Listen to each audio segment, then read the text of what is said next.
Good morning, ladies and gentlemen, friends and family, internet stalkers, women who desire my companionship, anyone else who might be watching. It is I, your good buddy Deldon, also known as the 9-pound hammer. A few people have asked me, I've said it in a couple of other videos, where did you come up with the name the 9-pound hammer? Well, if you don't know, I am a professional and licensed auctioneer. And I went to the Missouri Auction School in St. Louis, Missouri, and it's literally like 12 days, 14-hour days of learning to count like you've never counted before, forwards, backwards, by ones, by 2.5s, by 5s, by 10s, by quarters, and by hundreds. And then they teach you a few tongue twisters, to help develop your cadence. But anyway, so you have a few practice auctions, and then you actually go to, on like day 3 of auction school, they take you to an actual auction facility where there is a real live auction, and the owner of that auction barn himself was a graduate of Missouri Auction School, so he allows all the students twice a year to come out.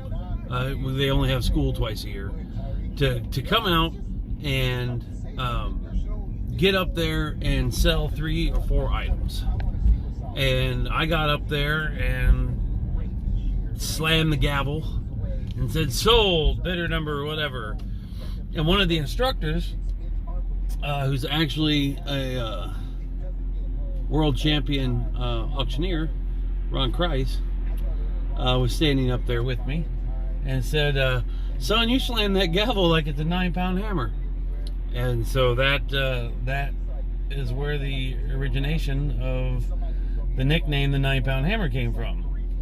And in doing some more research and thinking, you know what, it's a pretty nifty nickname, moniker, whatever, maybe I should trademark it. Well, there was a 1970s adult film star who also went by the 9-pound hammer. There was a Johnny Cash song, and then a cover band, like a Johnny Cash cover band that called themselves the 9-pound hammer. And it's also a designer strain of marijuana that could be procured in Colorado, from what I am told. So, anyway, that's where the nickname came from.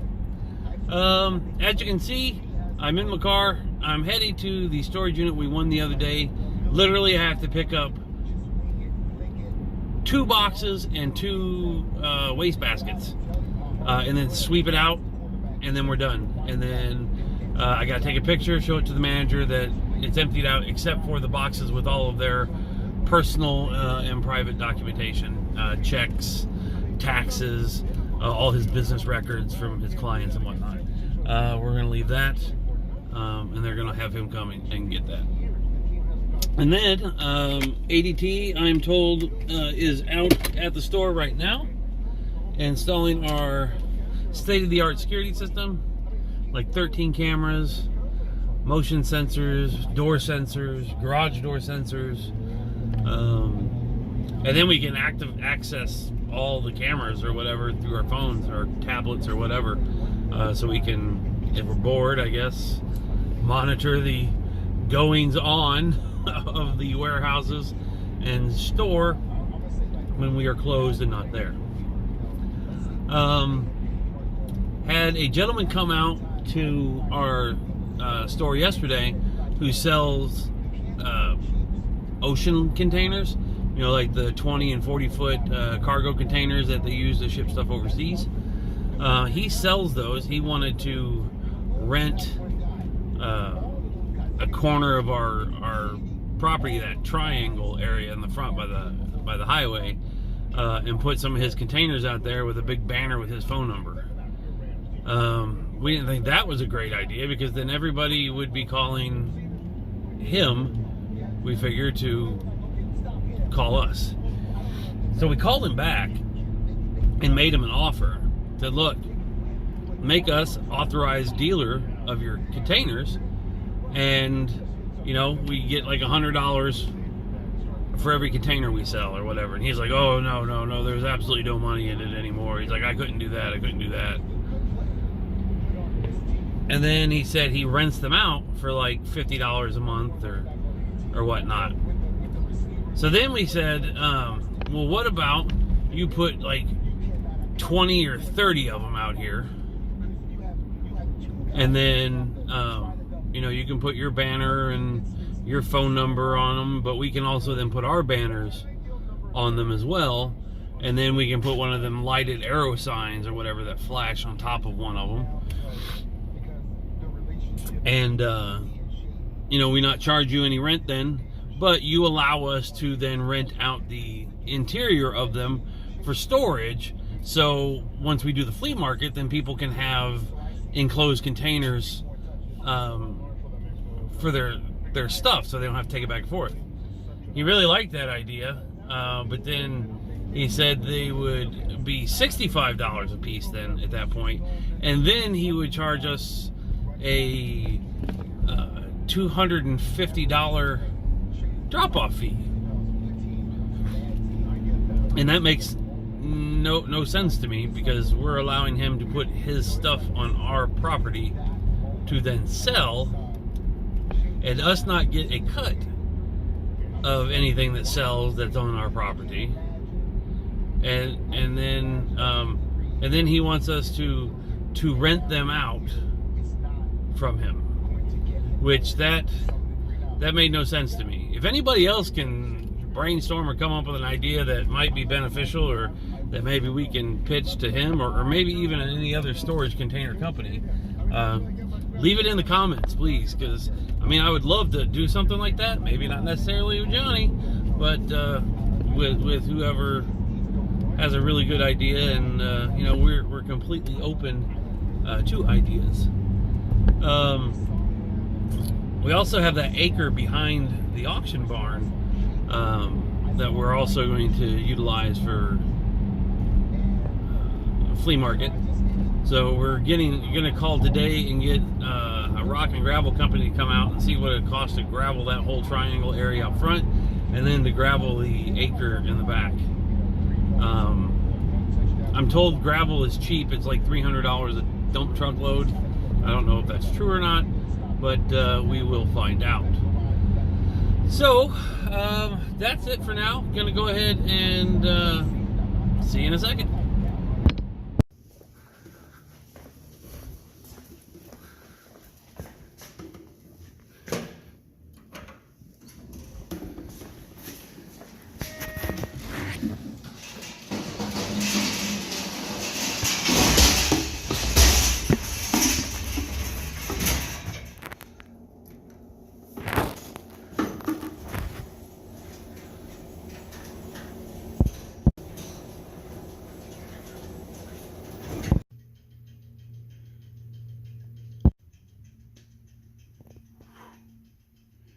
Not quite sure why it always looks like more.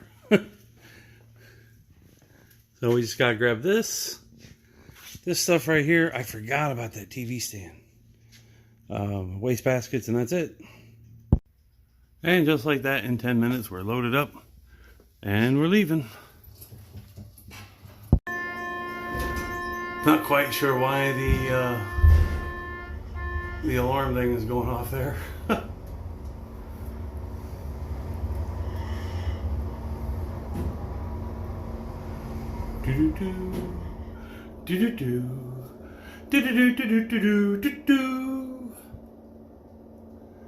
Open sesame.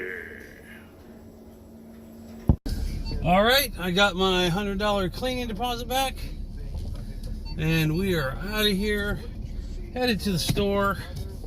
Word of advice: wear gloves. I was picking up some newspaper on the floor before I swept, talking with John Group, and I put my hand. There was a shard of glass. A glass vase had evidently dropped and splintered, and it was like I stabbed my finger and it won't quit bleeding. I don't think I need stitches, but I went up to the office, asked her if she had Band-Aid, and she didn't have any cleaning swabs, so I put some hand sanitizer on it, and that burned like hell. And then I wrapped it up in a couple Band-Aids, so hopefully it'll close up. All right, so we are headed back to the shop. We are going to list, my goal is 30 items today. And finish sorting through those Hot Wheel cars. The only red lines I seen were those Johnny Lightnings that you guys seen in the clip in last night's video. But there was lots of Tootsie Toys and some Matchbox ones that also I scanned them or didn't scan them, but I looked them up, and they're $3 to $7 or whatever. So maybe we'll make a lot of those, like $25 for like 5 or 10 cars or something. And I seen a YouTube video last night. I was looking for like red lines, more information about them, because I'm completely ignorant when it comes to that stuff. I played with Matchbox cars, but I never collected them or anything. Like, the first thing I got into collecting was Marilyn Monroe memorabilia and baseball cards. And one of my prized possessions is an autographed photo of Marilyn Monroe with a picture of her and Joe DiMaggio stepping off the plane in Tokyo on their honeymoon. My dad got that for me, I think my 13th birthday or whatever. So that's like my prized possession in my collection. Baseball cards, in the 80s they were great, but then like in the 90s they started making 25 different exclusive sets, and it got too much. And actually, my dad and I think my junior year in high school, we actually closed our baseball card shop memorabilia store. So that was because then I had my driver's license and I had no more desire to hang out in the baseball card shop and sort baseball cards. So there's that. Kicked myself in the ass a little bit now. What could have been. I remember the very first baseball card I got that was of any significance. I was in sixth or seventh grade, and we went to a baseball card show, and a guy sold grab bags. They were like little bitty, like sandwich bags, like brown paper bags or whatever, the ones that are only about that wide, and they were like $3 a bag, and they had 50 cards in each bag, and he sold hundreds of them. And I grabbed like 4 or 5, and then like the second bag I opened up was a Sandy Koufax rookie card, and then that was fantastic. And then, like an idiot, we went to, I don't know if it was the National Convention in 1988. It was in, I think, New York. We had caught a Cubs-Mets game, and we were doing the baseball card show, which was at the Meadowlands. So yeah, I think it was the National Convention. And there was a guy that had these cards that were kind of like Garbage Pail Kid cards, but they weren't Garbage Pail Kids. They were like a knockoff. And I thought, because I've been a picker since I was a kid. I mean, even if it wasn't baseball cards, like I always was looking for the next thing to make money on. And I thought these were going to be like the next really cool thing that kids are going to want, like Garbage Pail Kids. And so I traded my Sandy Koufax rookie card for a case of these cards. So it was like 12 boxes of, like, I think there were 20 packs in a box. It was a thin box, and there was like 15 cards in a pack, and they were absolute garbage. We took them to our store, tried to sell them, marked them down to like 25 cents a pack, never sold them, and I don't even remember what the hell I did with them, but they were absolute garbage. And I remember that was the weekend that Ricky Henderson, he was playing for the Yankees. He was obviously playing outfield, and that weekend he had lost his gold necklace, the 130 necklace, where he had stole 130 bases in the air. And he, I guess, if I remember, he made a diving catch, and the chain popped off, and so he lost it, but he ended up getting it back like a couple days later. So that was that weekend. So if anybody wants to do some research and time it, because then Ricky also was signing autographs at the convention that weekend, and he had my sister come and sit on his lap and said he loved her pretty red hair and gave her a free autograph. So that was cool. I got one too, but I had to pay $20 for it. So if anybody wants to do some research, cross-check my facts, feel free. Anyway, where is I going with all this? I don't even know. I just ramble. I like to provide you quality entertainment. So, if you got suggestions, somebody left a suggestion the other day. You like to see the unboxing. So, we did some unboxing. I did some sorting with the Hot Wheels cars, which wasn't fantastic, I assure you. If you have not seen it, go back and watch it and then tell me how unfantastic it was, or unexciting. Very important today, I brought the coffee maker because I'm dying without coffee at the store. Much to Bob's dismay, I made a crock pot of ham and beans. Took them to work yesterday. You can only imagine. I had them for lunch and dinner yesterday at the shop. And I kept the crock pot there. So I will warm them up and have them for lunch and dinner again today. Bob is going to hate me. Anyway, so that's it. That's it for now. Stay tuned. Hello, everybody. It's me, as you can tell. But we have a special guest. It's Commander Curvy. Anyway, he came by to hang out. He is blessed in that aspect that he is. All right, now. He only works 4 days a week at a top secret military installation. So he came to hang out with me at the store, and we are going to the postal office. We sold a first volume 1, number 1 original copy of Time magazine. Issue 1, volume 1, from March 3rd, 1923, I believe is the date on it.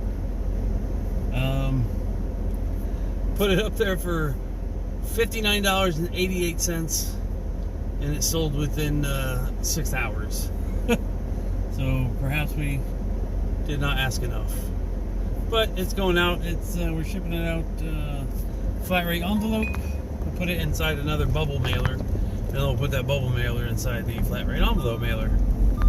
And it's only going to Blue Mountain, Texas, so they should probably get it tomorrow. And then hopefully we will get 5 stars on our shipping speed. So that's it for now. See you in a second. Good evening, ladies and gentlemen. And I just realized I completely forgot to empty my damn car. Hell with it. We're going home. Long day. Very, very long day. But we got several things listed on the eBay accounts. We got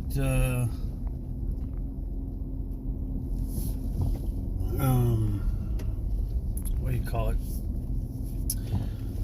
Our internet's installed. Still sucks. I can walk to the internet faster than Nextlink can get me there. I will put my seatbelt on only because people don't like the dinging. I am a firm believer that seatbelts can kill. I lost somebody very dear to me because the seatbelt kept her in the impact zone. Alright, so we are secured in the fact that ADT and like 13 cameras and multiple motion sensors and door sensors and all of that is on. And let me tell you, that alarm is loud, deafening loud. So we got that. And probably buying a trailer tomorrow. Looking for a 20-foot trailer to, because I figure we were thinking it out. We're renting a 12-foot U-Haul trailer every other weekend, or a 26-foot U-Haul truck every other weekend, depending on how many storage. And I'm just saying every other weekend as a safe number, because it's possible that we could get units every other day if we really wanted to. So renting the trailer is about $135 per weekend. We could buy a trailer and our monthly payment on the trailer would be less than if we're renting a U-Haul, and it will be 8 feet longer and will be ours, and we can get it wrapped and will be a giant mobile billboard for our businesses. So we have an appointment at noon tomorrow with the trailer sales company in Fort Worth, and then I may just make a surprise trip to Illinois this week. I guess it wouldn't be a surprise for my parents since they watch my YouTube, and well, they're hearing about this now. So we may go up or I may go up and empty out my storage unit that I have in Pleasant Plains. I've been paying $80 a month for 10 years. It's got a bunch of stuff from my restaurants, my catering business, all the decor, pans, dishes, and then my mom has been utilizing it as her own little storage unit facility as well, because my mom does that penny shopping stuff. Like, she did huge penny shopping like in back when Toys R Us was still a thing, and then now it's she does the Goodwill penny shopping and any other place on planet Earth that sells stuff for a penny. So she has totes upon totes upon totes of brand new merchandise that she got for a penny or less. So, and she is gifting that to me to help me with my business. So that works out fabulously well. Oh, sorry I didn't do, I tried, I did actually start filming. I have an 8.5 foot bookcase, and I had my phone at the top angled with a piece of packing tape around the screen and to the back of the bookcase to keep it angled. And I went on about 58 minutes of unpacking and talking. Some of the storage unit stuff that we got 2 weeks ago from the guy that had the thrift store that passed away a couple years ago. And then the ADT guy wanted my help on adjusting the camera, and then the ADT sales lady came in, and then I got distracted, and then I completely forgot I was filming. And then so I get back there and I'm like, oh crap, I'm filming. So I go up, take the camera down, and then I'm going through and I'm learning how to do this. I'm learning as I go. And so I tried to go through Power Director to cut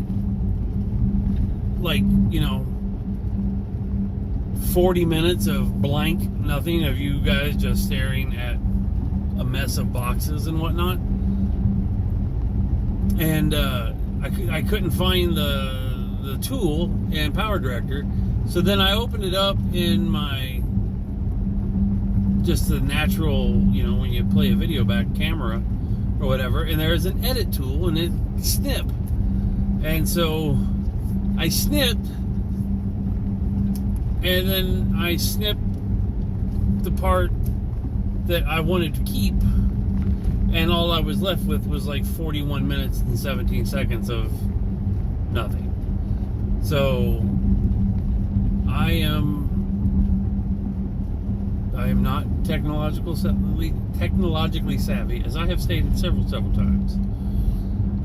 That's why I need someone to do all of the editing for me, or someone to teach me how to edit. My friend Abby, she went to school for this stuff at Tulane, but she's very bougie anymore, and she doesn't want to drive an extra 20 miles to come visit me. So I guess my friendship and companionship is not worth a 30-minute drive. I mean, it's not like I bought her a brand new iPhone for her birthday and have her on my phone plan or anything. If she's watching this, I hope she's getting really deep in the guilt. So she is inspired to come help her friend. And I am getting boxed in here, and I do not like how this is going. I am going 1 mile over the speed limit, and a guy on the right wouldn't let me over. Now the guy behind me is now getting over, and so I'm the jackass in the left lane going slow because the other guy who was just there a moment ago wouldn't let me over. So yay. So I'm excited. We're on another note, while watching and trying to edit and clip that film, I realized that I've had my sweater inside out all day long, and not a single person has said anything to me. So that's awesome. All right, so I'm almost home. I appreciate you guys tuning in. Thanks for watching. Again, please share your smile freely without reservation with everybody you come across. A lot of people these days have a lot of bad stuff going on, and they could use some good mojo. And believe it or not, your smile could be the only bit of sunshine in their day. Your smile can and has completely changed the attitude and decision making of somebody in your life. They may never have told you, but I guarantee you it's happened. I absolutely guarantee it. With that, love you all very much, and we'll see you tomorrow.